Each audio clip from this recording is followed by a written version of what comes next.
എൻ്റെ പേര് നന്ദന. ഇപ്രാവശ്യം 10ാം ക്ലാസ്സിലായിരുന്നു. ഫുൾ A+ കിട്ടി. തുടർന്ന് പഠിക്കാനുള്ള സാമ്പത്തികമില്ല. അഡ്മിഷൻ എടുക്കാനും പുസ്തകവും ബുക്കുമൊക്കെ വാങ്ങിക്കാനുള്ള പൈസയില്ല. ഇപ്പോഴത്തെ ആവശ്യം അവരെ പഠിപ്പിക്കണം, അതിനുള്ള കാശ് വേണം. അവർക്ക് അഡ്മിഷൻ എടുക്കണം, സ്കൂളിൽ പോകാനുള്ള ബുക്ക്, ടെസ്റ്റുകളൊക്കെ വാങ്ങണം. ഒരു ടെസ്റ്റിന് 250 രൂപയൊക്കെയാണ് മോള് കൂടെ പഠിക്കുന്ന പിള്ളേരുടെ കയ്യിലിരിക്കുന്നത് കണ്ടിട്ട് വന്ന് പറഞ്ഞു. അപ്പോൾ 5-6 വിഷയത്തിൻ്റെ ടെസ്റ്റ് വാങ്ങണം, അതിന് വേണ്ടുന്ന ബുക്ക് വേണം. പിന്നെ അവൾ ട്യൂഷന് പോകുന്നുണ്ട്. കൊട്ടാരക്കര ആസ്റ്റസ് അതിലാണ് സ്കൂൾ ട്യൂഷന് പോകുന്നത്. അവിടെ ഒരു വർഷത്തെ ഫീസ് 20,000 രൂപയാണ്.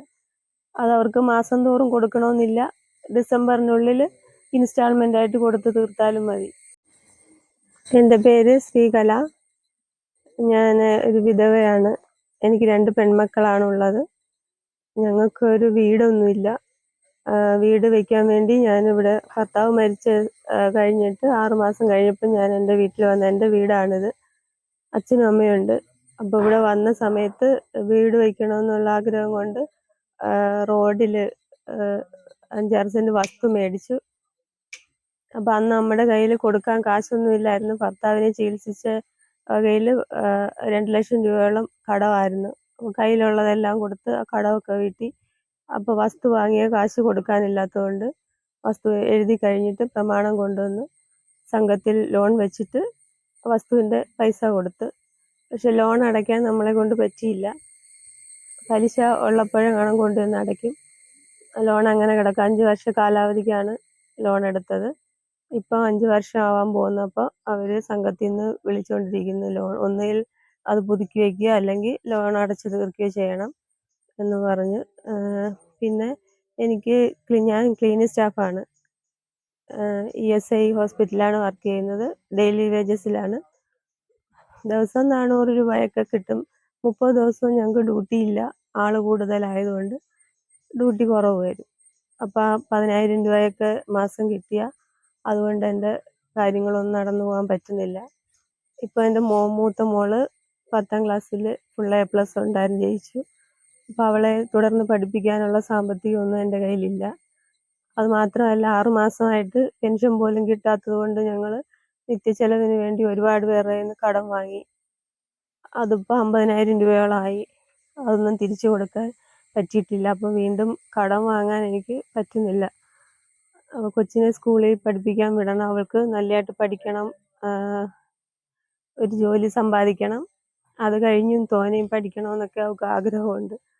പക്ഷേ ഇപ്പോഴത്തെ എൻ്റെ സാഹചര്യത്തിൽ അതൊന്നും പറ്റുന്നില്ല. അപ്പോൾ എനിക്ക് വേറെ വഴിയില്ലായിരുന്നു. ആരെങ്കിലും ഒരു സഹായമില്ലാതെ മുന്നോട്ട് പോകാൻ പറ്റത്തില്ല എന്ന് തോന്നി. അങ്ങനെയാണ് ഞാൻ ഒരു വീഡിയോ ഇടാനിടയായത്. ഇളയാൾ 9ലാണ്. മൂത്ത ആൾ ഇപ്പം ഇനി +1. ഒന്നും വാങ്ങിയില്ല. കഴിഞ്ഞ വർഷമൊക്കെ ഈ കൂട്ടായ്മക്കാരൊക്കെ കൊണ്ട് തന്ന് അങ്ങനെ ഒരു വർഷം സഹായിക്കുമായിരുന്നു. സഹായം കൊണ്ടാണ് ഇത്രയും നാളും മുന്നോട്ട് പോയത്. ഇപ്പം കൂടുതലും ചിലവ് കൂടി വരുമായതുകൊണ്ട് നമ്മുടെ കയ്യിൽ നിൽക്കത്തില്ല. പിന്നെ ട്യൂഷൻ സെൻറ്ററിൽ നിന്ന് അവർ പഠിച്ച ട്യൂഷൻ കഴിഞ്ഞ വർഷമൊക്കെ 2 പേരും ഒരുമിച്ച് പഠിച്ചതുകൊണ്ട് നമ്മുടെ സാഹചര്യമൊക്കെ മനസ്സിലാക്കിയിട്ട് അവർ ട്യൂഷൻ ഫീസൊക്കെ കുറച്ചൊക്കെ തന്നു. 2 പേർക്കും കുറച്ച് തന്നു. അങ്ങനെ ഇപ്രാവശ്യം മോള് എല്ലാത്തിനും ജയിക്കുകയൊക്കെ ചെയ്തപ്പോൾ അവിടുന്ന് കുറച്ച് ബുക്കൊക്കെ 10 ബുക്ക് തന്നു. അവിടെ ട്യൂഷൻ സെൻറ്ററിൽ തന്നു. അതുകൊണ്ടാണ് ഇളയവൾ സ്കൂളിൽ പോകുന്നത്. സുഖമില്ല. ആദ്യമേ ഭർത്താവിനെ ചികിത്സിച്ച കടമെല്ലാം ഒരുമാതിരിയൊക്കെ ആയി കഴിഞ്ഞപ്പോൾ അച്ഛന് സുഖമില്ലാതായി. അച്ഛന് ക്യാൻസറാണ്. തിരുവനന്തപുരത്ത് ചികിത്സയിലാണ്. അപ്പോൾ അച്ഛനെയും കൊണ്ട് പോകാൻ വേണ്ടിയിട്ട് എൻ്റെ നാട്ടുകാരും ബന്ധുക്കളും ഒക്കെയാണ് എന്നെ സഹായിച്ചത്. അന്നും കുറേ രൂപ ചിലവായി. അച്ഛനിപ്പം പൂർണ്ണമായും സുഖമായിട്ടില്ല. ആഹാരമൊക്കെ കഴിക്കുമ്പോൾ ഛർദ്ദിക്കുകയും ഒക്കെ ചെയ്യും. എങ്ങും പോകാൻ വയ്യ, നടക്കാൻ വയ്യ, ശ്വാസം മുട്ടുണ്ട്. അങ്ങനെ അപ്പം അച്ഛൻ്റെ കാര്യം നോക്കണം, അമ്മയുണ്ട്, അമ്മയുടെ കാര്യം നോക്കണം, 2 മക്കളെ പഠിപ്പിക്കണം, ഒരു വീടില്ല.